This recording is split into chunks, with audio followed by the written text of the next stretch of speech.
Ladies and gentlemen, welcome back to the channel. Welcome back to another video. And today, we're going to be discussing the trade that just happened with the Miami Marlins and the Oakland A's and how it works best for the Marlins rather than for the Oakland A's. So if you guys don't know, the Marlins have traded Starling Marte to the Oakland A's for Jesus Luzardo. I don't know how we managed to do that. I know that, look, okay, we'll start off with this. Is it a good return for Miami? Yes, it's a good return for Miami. It is possibly one of the best returns we could have gotten. So there's a good thing, there's a bad thing. I would start off with the bad is that Luzardo is struggling this year. He has not been doing too well. He is currently in AAA. Not the best. It's not what you want to see. There's a lot more pros and cons when it comes to this trade. First pro is that this guy is 23 years old. 23 years old. You are still looking for your stuff. You still have that potential to be somebody amazing, maybe at 24, 25, maybe at 26. Like, just because he's having a bad season now does not mean that it's gonna come to Miami and it's gonna continue having a bad season. Who knows? He might continue to have a bad season, or that change of scenery is gonna change him and he's gonna become an absolute monster.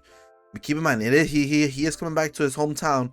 He is coming back to Florida, which is a W. So maybe that the whole combination of him being more comfortable at home is gonna help him become a better pitcher. You know, he is definitely gonna be in our rotation.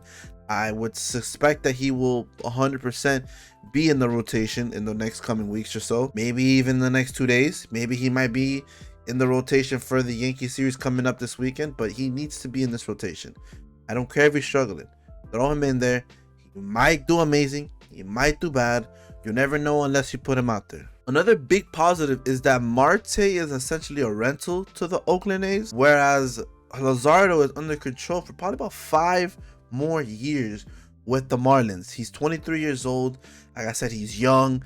He has a lot of potential. He throws fucking hard as shit. Has amazing break on his pitches. I mean, this guy is going. I think there's no way that the Marlins can mess up Luzardo. I mean, think about it this way. We've managed to turn Zach Thompson and Cody Petit and possibly even Jordan Holloway into amazing pitchers.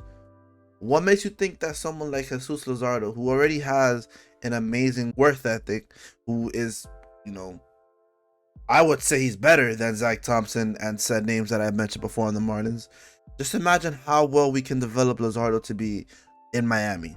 I mean, and you think about the rotation that's going to happen with Alcantara, Rogers, Pablo Lopez, Sixto Sanchez, Luzardo.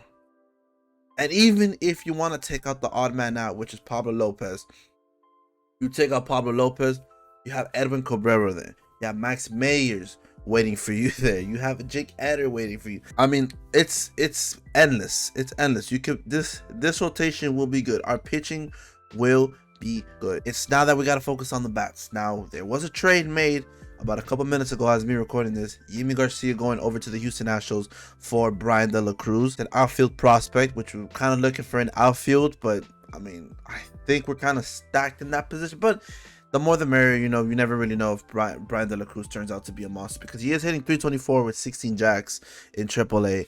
So it's gonna be close to. It's gonna be nice to monitor him and see how he does in this coming season. For Jesus Luzardo, the straight one-on-one swap, and I think the Marlins might have fleeced the Oakland A's here.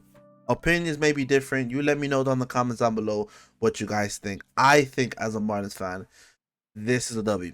This is a W trade. Those 2 trades we made are basically W's, and I think we're still not done.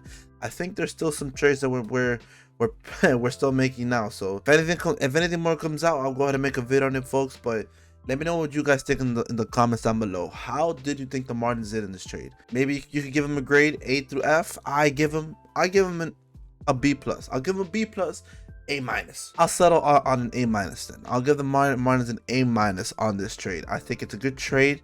We're locking up a 23-year-old for the next 5 years. He's under control with us for the next 5 years. A lot of potential, a lot of upside. Sure, he's having a bad season, but a change of scenery, you know, a change in coaching staff. You never know if this man turns out to be a monster within the next 2 or 3 years. So we just gotta let time do its thing, kind of let time play out, and see if Luzardo actually has a turnaround season and becomes an absolute beast. Definitely gonna be in our rotation next year. Definitely gonna be in our rotation this year even. But I feel like with him settling into Miami and everything, It's gonna be very, very, very good for him. Which why I think Luzardo is gonna have a nasty season next year. You never know. You never really know. We didn't see anything happening with Trevor Rogers. We did not expect it from Trevor Rogers. Well, we kind of did expect it with Trevor Rogers, but to this magnitude, crazy. All I'm saying is that this young Miami core of pitching is going to be the most fun thing to watch in baseball, in my opinion. It's going to be one of the most must-watch baseball with at least 4 guys in the rotation, and we're just building for the future. We're doing it the right way. We're building for the future. We're building for what's to come. This trade was more like that trade that we needed to make now, considering that our rotation does not exist anymore. So we needed to get an arm that we needed to get a solid arm that can, you know, come in every 5 days and get some work done, rather than having to start an opener every 3 games, because or every 2, and at least 2 games out of the week are opening games for us, and it's kind of annoying. So I just hope now with Trevor Rogers coming back from the IL, I think Pablo Lopez should be coming back. I think Pablo Lopez might be injured for a while. I don't know.